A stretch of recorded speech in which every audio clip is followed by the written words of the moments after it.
चलिए आज मंगलम पाठ का हम लोग तीसरा श्लोक में प्रवेश कर रहे हैं। मंगलम पाठ के पांचों श्लोक हम लोगों के लिए महत्वपूर्ण है और उसमें से दूसरा दो श्लोक के बारे में पिछले क्लास तक हम लोग अध्ययन कर चुके हैं। और तीसरा श्लोक मैंने बताया था कि पहला श्लोक जो था मंगलम पाठ का वो ईशावास्य उपनिषद से लिया गया था, दूसरा श्लोक कठोर उपनिषद से लिया गया था और तीसरा श्लोक जो है उसके बारे में आप देखिए मंगलम पाठ का श्लोक संख्या तीसरा मुंडको उपनिषद से लिया गया है। तो ये जो मैंने 3 बार बोला ईशावास्य उपनिषद, कठोर उपनिषद और मुंडको उपनिषद, ये तीनों सवाल बोर्ड में आया हुआ है और प्रत्येक बार पूछता है। ये चलते सावधान से इसको देख लीजिएगा कि मंगलम पाठ का तीसरा श्लोक ये जो है वो कहां से लिया गया है, वो उपनिषद से लिया गया है। ठीक है, और कौन से उपनिषद से, तो मुंडको उपनिषद से। अब देखिए अब हम लोग यहाँ पे इस श्लोक को देखते हैं। सत्यमेव जयते नान्वितम सत्येन पंथता बीततो देवयानम येन आक्रमन्ति ऋषयो हि आप्तकामा यत्र तत् सतस्य परम निधानम। अर्थात इसका अर्थ क्या होगा, इसको हम लोग जानने का कोशिश करेंगे। अब देखिए अर्थ जानने से पहले इस श्लोक का सही क्रम में सजाना जरूरी है, क्योंकि हिंदी अर्थ करते हैं तो जैसे श्लोक रहता है वैसे हिंदी ना करके हम लोग जिस क्रम में हिंदी करते हैं उसको सजा लेते हैं और उसे ही हम लोग क्या कहते हैं, अन्वय करना। तो इस श्लोक का अन्वय बोर्ड पे किया हुआ है। देखिए आपके किताब के पीछे में भी अन्वय नंबर 1, 2, 3 सब श्लोक का किया हुआ है। तो तीसरा नंबर अन्वय ये है। देखिए सबसे पहले शब्द सत्यमेव, सत्यम,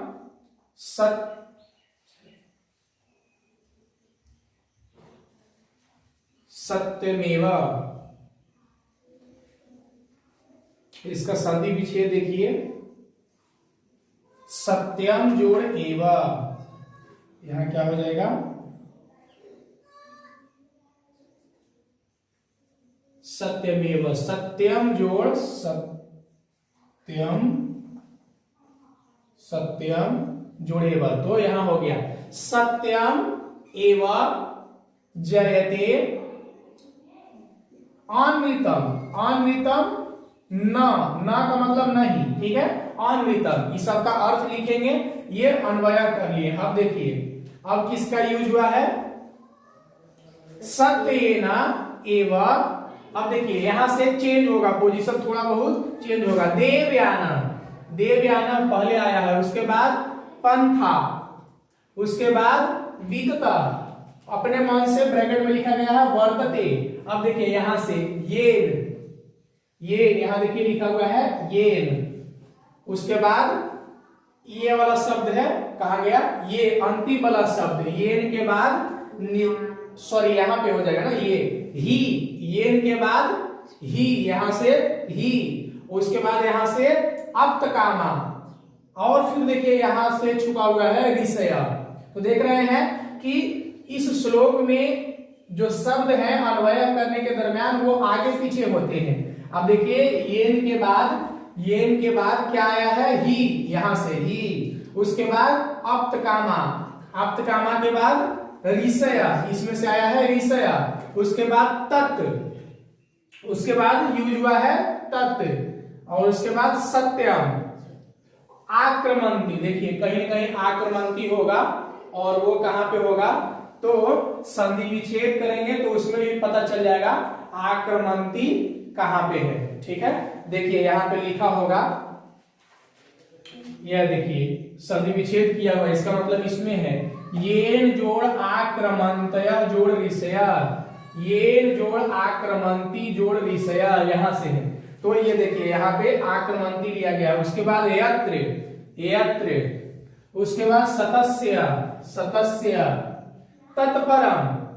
तत्परम, यहां से काटा गया है परम, तत्परम, और उसके बाद निधानम तो पहले ही प्रयोग कर लिया गया था शायद, नहीं निधानम यहाँ है अंतिम में, यहाँ भी कहाँ है अंतिम में, और यहाँ भी कहाँ है अंतिम में, और अपने मन से क्या यूज किए हैं अस्ति। अब देखिए बात को समझिए, ये जो शब्द का हेर फेर है आगे पीछे करना, वो हम क्यों किए, श्लोक को ही क्यों ना हम लोग लिख करके और उसको पढ़ लिए। तो देखिए है क्या कि श्लोक को लिख करके पढ़ने से उतने अच्छा से हिंदी अर्थ नहीं पता चल पाता है जितना अच्छा से इसको हम अन्वय करके हिंदी कर लेते हैं। तो इसके लिए हम लोगों ने अन्वय किया। अब जो शब्द नहीं पढ़ना आ रहा है उसके लिए हम लोग देखिए यहाँ पे क्या लिखे हैं, संधि विच्छेद। देखिए सबसे पहला ही शब्द है सत्यम जोड़ एवा, सत्यम जोड़ एवा, सत्यम एवा। उसके बाद दूसरा शब्द है, इसमें देखिए आप पढ़े होंगे न जोड़ मर बराबर अमर, उसी प्रकार से इसमें न छुपा हुआ है, तो न जोड़ अनृतम, तो न जोड़ अनृतम बन जाएगा नानृतम। ठीक है, ये देखिए यहाँ पे लिखा हुआ है न जोड़ अनृतम बराबर नानृतम। और देखिए ये इसका तो कर ही दिए, ये सब शब्द है, ये देखिए यहाँ पे चौथा नंबर किया हुआ है यहाँ पे, ये जोड़ आक्रमंती जोड़ विषय, यहाँ पे उसका अर्थ लिखे हैं जो कि यहाँ लिखा हुआ है यहाँ पे, ये आक्रमंतय विषयो। उसके बाद अगला शब्द ये है जिसका संधि विच्छेद किया जा सकता है, देख रहे हैं, ही जोड़ आप्त कामा, ही जोड़ आप्त कामा, ही आप्त कामा। ठीक है, तो ये हो गया टोटल, इसमें इतना ही संधि विच्छेद है, ये टोटल के टोटल संधि विच्छेद हो गए। अब इतना का आप पहले नोट करिए, उसके बाद हम लोग क्या करेंगे, इन सारे शब्दों के अर्थ को लिखेंगे, दैट इज कॉल्ड, उसको हम लोग क्या बोलते हैं शब्दार्थ, और शब्दार्थ के बाद इस श्लोक का हिंदी कर देंगे तो ये कंप्लीट हो जाएगा। ठीक है, इससे कौन से क्वेश्चन कैसे पूछते हैं ये हम लोग फिर अंतिम में सारे के सारे श्लोक का हिंदी कर लेंगे तब पूछेंगे। इतना आप सबसे पहले क्या कीजिए, नोट कीजिए।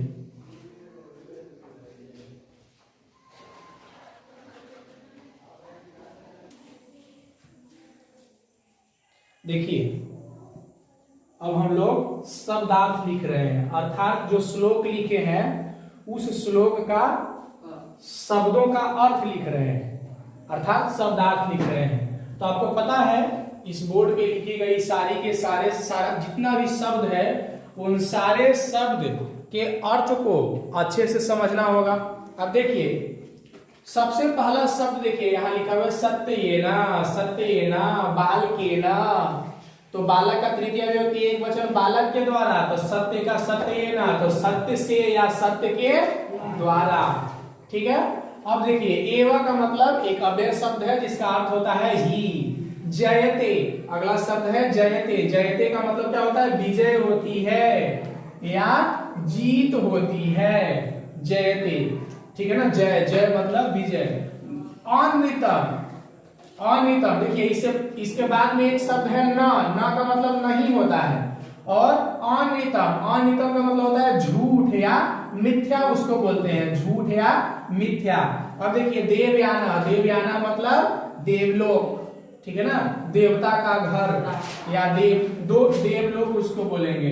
देखिए 5 को हो गया, छठा नंबर कहाँ है, यहाँ देखिए, और यहाँ देखिए कहाँ है, देवयाना के बाद पंथा मतलब रास्ता या मार्ग, रास्ता या मार्ग। 7वां नंबर देखिए वितता, वितता मतलब विस्तृत होता है, विस्तृत होता है, विस्तृत होना, ऐसे विस्तृत होना या फैलना। ठीक है ना, अर्थात ये इस श्लोक का हिंदी अर्थ बड़ा ही अच्छा है, हिंदी अर्थ बहुत ही अच्छा है, इसको हम लोग हिंदी करेंगे तब पता चलेगा कितना अच्छा इसका अर्थ है।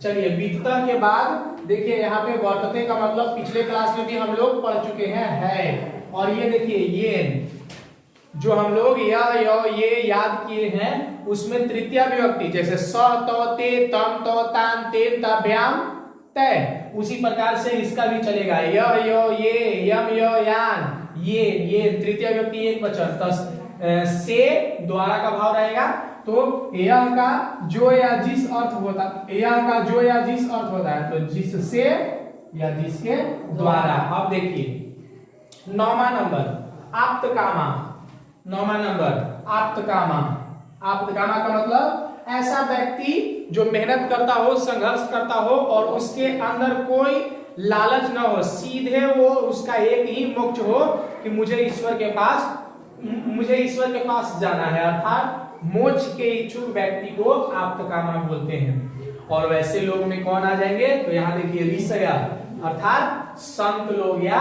ऋषि लोग। तत् मतलब वह, सत्यम सत्य को, सत्यम, बालकम बालक को, सत्यम सत्य को।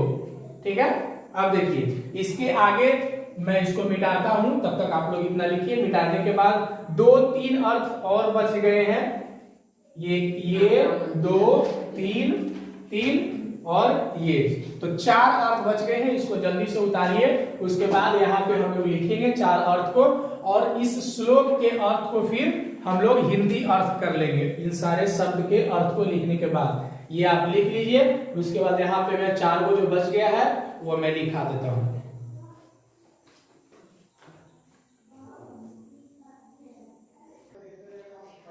ऊपर देखिए 12 नंबर के बाद आ गया है 13 नंबर। यहाँ 12 नंबर सत्यम और यहाँ 13 नंबर आक्रमंती। आक्रमंती मतलब प्राप्त करते हैं। यत्र, देखिए अत्र मतलब होता है यहाँ, यत्र मतलब जहां। ठीक है, उसके बाद अगला शब्द है, आप देख सकते हैं यहाँ पे सदस्य। तो इसका लिखने का जरूरत नहीं है क्योंकि बालकस्य में होता है बालक का, तो सदस्य में हो जाएगा सत्य का। और ये देखिए तत्परम, तत्परम का मतलब होता है सबसे बड़ा, और उसी के जस्ट बाद है निधानम। निधानम का मतलब होता है खजाना, और अस्थि हम लोग अपने मन से लिखे थे जिसका अर्थ हो जाएगा है, खजाना है। ठीक है, तो इसका मतलब क्या हुआ, इस श्लोक का पूरे अर्थ जानने का कोशिश करें तो सब आपके सामने है। ऊपर से थोड़ा सा मिटा है जो कि आपको याद होगा। सत्य न, सत्य के द्वारा, एवं मतलब ही, सत्य के द्वारा ही जयते, अर्थात सत्य के द्वारा ही जीत होता है, अर्थात सदा सत्य की जीत होती है। न मतलब नहीं, मिथ्या मतलब अनित, मिथ्या मतलब अनित मतलब मिथ्या, मतलब मिथ्या की नहीं जीत होती है। हम लोग जानते भी हैं, हम लोगों को बचपन से सिखाया गया है, सत्य परेशान हो सकता है लेकिन पराजित नहीं हो सकता। ये श्लोक उपनिषद से लिखा गया है। और आप जब खुदा न खास जाने का अवसर न प्रदान हो कोर्ट में, लेकिन आप कोर्ट में जो जज साहब होते हैं, माननीय महोदय जो भी कहिए, उनके पीछे क्या लिखा हुआ रहता है, सत्यमेव जयते, अर्थात कि वो एक छोटा सा श्लोक है जो कि उपनिषद का है। ठीक है ना, छोटा सा श्लोक का वो अर्थ है, कटना है, पोर्शन है, कटा हुआ पोर्शन। सत्यमेव जयते, जिसका अर्थ होता है सदा सत्य की जीत होती है, झूठ की नहीं। लेकिन खैर मैं उस पर ज्यादा अति नहीं करूंगा, उसमें बहुत सारा एविडेंस जिसको आप कहते हैं सबूत उबूत जैसे जैसे आ जाता है उसका जीत हो जाता है। खैर वो सब तो बात की बात है, लेकिन हाँ इस बात को ध्यान में रखना चाहिए कि ईश्वरीय क्षमता दी गई है मनुष्य की कि सत्य परेशान हो सकता है लेकिन पराजित नहीं हो सकता है, क्योंकि वो हमारे शास्त्र से लिया गया और कहा गया बात है। ठीक है, सत्य सत्य ना, सत्य के द्वारा एवं मतलब ही जयते, सत्य के द्वारा ही जीत होती है, विजय होती है। अनितम न जयते, झूठ की जीत या विजय नहीं होती है। सत्य न, सत्य के द्वारा, एवं मतलब ही, सत्य के द्वारा ही, देवयाना, देवलोक का, देवलोक का मतलब भगवान के घर का, भगवान के घर का, सत्य के द्वारा ही भगवान के घर का अर्थात देवलोक का रास्ता, रास्ता वितता मतलब विस्तृत होता है या फैलता है या यूं कहिए खुलता है। अर्थात जिस प्रकार से हम लोग सत्य का पालन करते चले जाते हैं उसी प्रकार से हम ईश्वर के यहाँ जाने के लिए दरवाजा खोलते चले जाते हैं। अर्थात ये कि कहते हैं ना कि किसी भी काम को करने के लिए, सफलता पाने के लिए किसी काम में मेहनत जरूरी है, उसी प्रकार से ईश्वर के पास भी पहुंचने के लिए एक सबसे बड़ा जो पॉइंट है, वो जो सबसे कठिन कार्य है,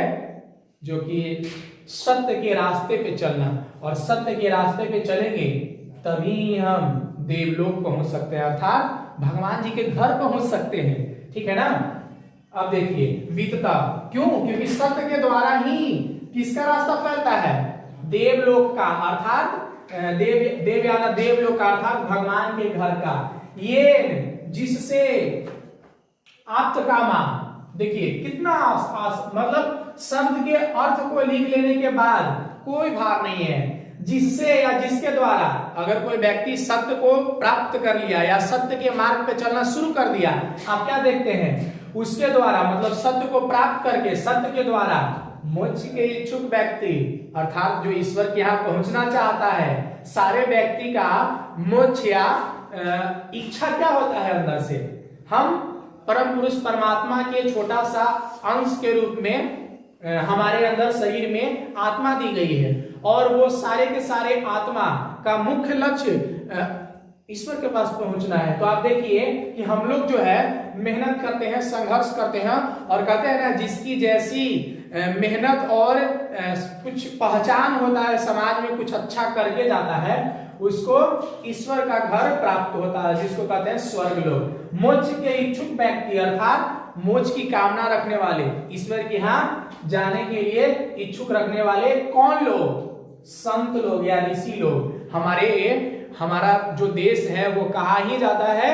ऋषियों का देश, ऋषियों का देश। एक बार स्वामी विवेकानंद से क्या पूछा गया था? आप यहाँ पे आप अपने हिंदी भाषा को संबोधित करने के लिए आए हैं इस भेष रूप में, इस वेशभूषा के रूप में? तो विवेकानंद क्या जवाब देते हैं? अगर आप बुरा ना माने तो मैं जवाब दूं, आपके यहाँ का, अमेरिका में गए थे, शिकागो सम्मेलन जिसको आप बोलते हैं, आपके यहाँ आपकी संस्कृति शर्ट फुल पैंट जो दर्जी सीता है उसके भरोसे है। मेरी संस्कृति हमारा यही वेशभूषा सिखाती है, यही हमारी संस्कृति है। और उसके बाद आपको पता है कि जब वो भाषण देते हैं तो भाषण देने से पहले उनको शून्य फेंक करके, कागज पर लिख करके ये किया जाता है, ताकि जो है ये व्यक्ति बतलाने के लिए कि ये भारतीय है और शून्य है, जीरो है। लेकिन जब शून्य पर विषय शुरू करते हैं बोलना, तो उसके बाद रुकते ही नहीं है, और अंतिम में कहते हैं आप शून्य पर इतना कैसे बोलते हैं? तो वो बोलते हैं शून्य पर तो मैं इतना बोल सकता हूं जितना हमारे शरीर के एक एक बूंद, जब तक हमारे शरीर में खून एक एक बूंद रहेगा तब तक मैं बोल सकता हूं। तो ये होता है भारतीय संस्कृति। खैर मैं उतना नहीं बोलूंगा। ऋषय मतलब ऋषि लोग या संत लोग। हम सब जानते हैं ऋषि लोग तपस्वी होते हैं, वो हमेशा सत्य का अनुपालन करते हैं, अर्थात वो मोक्ष के इच्छुक व्यक्ति होते हैं। वह मतलब ऋषि लोग सत्य मतलब सत्य को आक्रमण प्राप्त करते हैं। सबसे पहले वो क्या करते हैं? सत्य को प्राप्त करते हैं। उसके बाद वो उनका मकसद क्या होता है? ईश्वर के यहाँ जाना।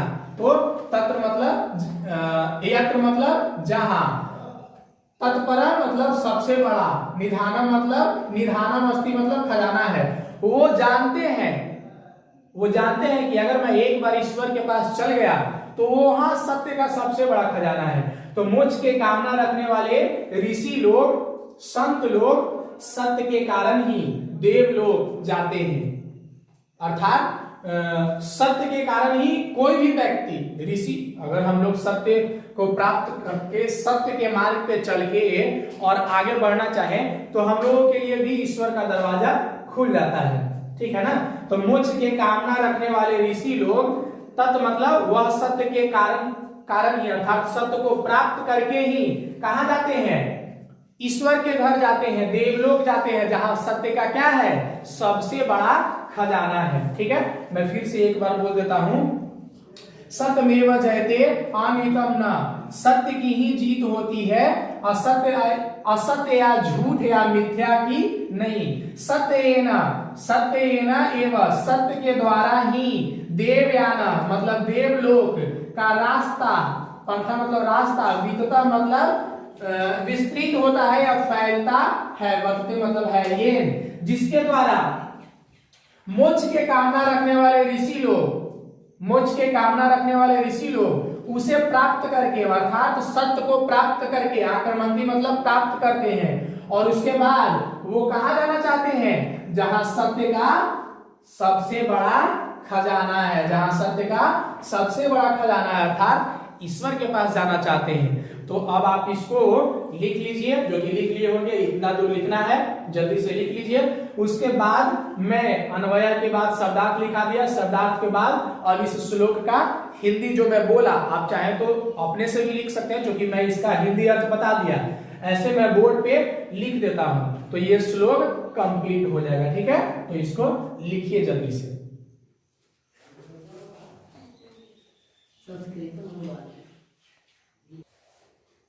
सत्य के द्वारा ही जीत होती है, मिथ्या अथवा झूठ की नहीं। सत्य के द्वारा ही देवलोक का रास्ता विस्तृत होता है या फैलता है। इसीलिए मोक्ष की कामना रखने वाले इच्छुक संत लोग, मोक्ष की कामना रखने वाले अथवा मोक्ष के इच्छुक लोग, बात देखी है, मोक्ष की कामना रखने वाले अथवा मोक्ष के इच्छुक संत लोग सत्य के कारण ही, मतलब उस सत्य को पहले प्राप्त करते हैं, या सत्य के द्वारा अर्थात सत्य के कारण ही देवलोक प्राप्त करते हैं। देवलोक प्राप्त करते हैं, ये मतलब जहां सत्य, सतस्य मतलब सत्य का, तत्पर मतलब सबसे बड़ा, जहां सत्य का सबसे बड़ा निधानम अस्ति, खजाना है, खजाना है। तो इस प्रकार से ये जो मंगलम पाठ का तीसरा श्लोक मुंडको उपनिषद से लिया गया था, सत्यमेव जयते वाला, इसका भी हम लोग कंप्लीट अर्थ लिख लिए। सबसे पहले श्लोक लिखे, उसके बाद उसका अन्वय किए, जिस शब्द को बोलने नहीं आ रहा था उसके लिए संधि विच्छेद किए, उसके बाद श्लोक को उस क्रम में सजाए, उसके बाद क्या किए, शब्दों का अर्थ लिखे, और शब्दों के अर्थ लिखने के बाद जब हिंदी अर्थ पता चल गया तो इसका अर्थ लिख लिए, जो कि आपके सामने मैंने लिख दिया। सत्य के द्वारा ही जीत होता है, झूठ या मिथ्या की या असत्य की नहीं। सत्य के द्वारा ही देवलोक अर्थात ईश्वर का घर या रास्ता फैलता है या विस्तृत होता है या खुलता है। ठीक है, इसीलिए मोक्ष की कामना रखने वाले, मतलब जो ऋषि लोग होते हैं वो मोक्ष की कामना रखते हैं। मोक्ष की कामना रखने वाले इच्छुक या मोक्ष के इच्छुक संत लोग सत्य के कारण ही देवलोक प्राप्त करते हैं, क्योंकि वो जानते हैं कि जहां सत्य का सबसे बड़ा क्या है, खजाना है। तो ठीक है, आज के लिए इतना ही। इस तरह से जितने भी श्लोक हैं उन सारे श्लोक के सही अर्थ को अच्छे से समझने के लिए आप खुद अपने इस वीडियो को देखिए और दोस्तों के साथ शेयर करिए, ताकि लोगों के पास पहुंच पाए अधिक से अधिक अच्छे से जानकारी। और आपको पता है कि ये वीडियो YouTube पर correct reading by Dhananjay Kumar channel पे डाला जाता है, तो वहां से इस वीडियो को देख सकते हैं आप, और सभी मित्रों को शेयर करिए ताकि अच्छे से इन सभी अर्थ को वो भी नोट कर पाए, याद कर पाए और बोर्ड में अच्छा कर पाए, सभी लोगों के लिए। ठीक है, जितने भी बिहार बोर्ड के 10th क्लास के स्टूडेंट हैं वो सब के लिए ये अनिवार्य है। सभी लोगों के पास शेयर कर दीजिए, वीडियो को लाइक करिए, सब्सक्राइब करिए और पढ़ते रहिए, अच्छे से ज्ञान अर्जन करते रहिए। आज के लिए इतना ही। बहुत बहुत शुभकामना, मंगल कामना, धन्यवाद।